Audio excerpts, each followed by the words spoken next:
तो चलिए आज बनाते हैं बहुत ही ज़्यादा टेस्टी कलमी साग। बहुत सालों बाद कल हमें ये मार्केट में दिखा था और हम ले आए थे। आलू के साथ बनाएंगे, बहुत ज़्यादा टेस्टी बन के तैयार होता है और साग कोई भी हो हेल्दी बहुत होता है, तो ट्राई एक बार करके देखिएगा, आपको भी शायद पसंद आएगी। सबसे पहले एकदम सिंपल तरीके से हम बनाए हैं।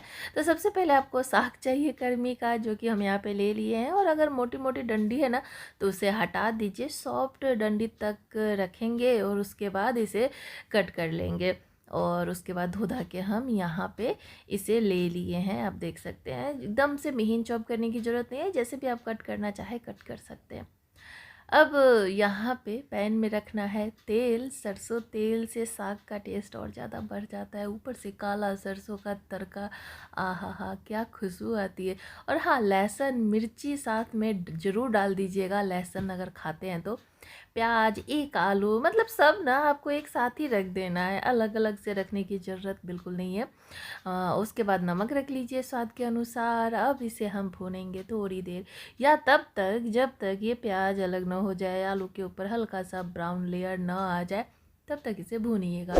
अब यहाँ पे आप देख सकते हैं प्याज अलग अलग हो चुका है, आलू के ऊपर ब्राउन लेयर भी आ गया है। तब इसमें हम हल्दी का पाउडर रखें और कोई मसाला नहीं रखेंगे। साग का अपना ही बहुत अच्छा टेस्ट होता है, तो मसाला डालने की ज़रूरत नहीं है, क्योंकि आज हम बना रहे हैं बिना मसाले वाली आलू कलमी। तो पूरा साग रख दिए हैं, चलाने में होता नहीं, इसलिए कम आंच करके ढक के 2 मिनट पका लेंगे। 2 मिनट में ना साग गल जाएगा थोड़ा।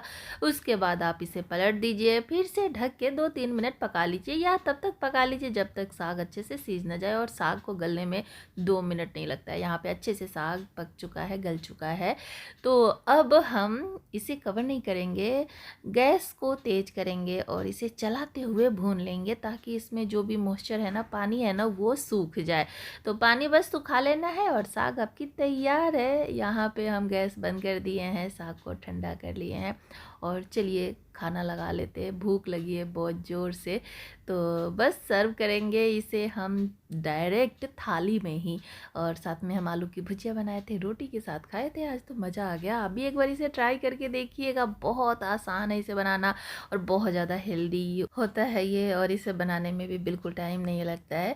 तो एक बार इसे ट्राई करके ज़रूर देखिएगा और हो सके तो हमें भी बताइएगा कैसा लगा आपको रेसिपी अगर अच्छा लगे तो प्लीज़ मेरे चैनल को भी सब्सक्राइब कर लीजिए, बेल का बटन प्रेस कर लीजिए, ताकि मेरा हर वीडियो आपके पास पहुंच सके। वीडियो अच्छी लगे तो लाइक कीजिए, शेयर कीजिए, कमेंट कीजिए। Thank you. मिलते हैं आपसे नेक्स्ट वीडियो में एक और अच्छी सी रेसिपी के साथ।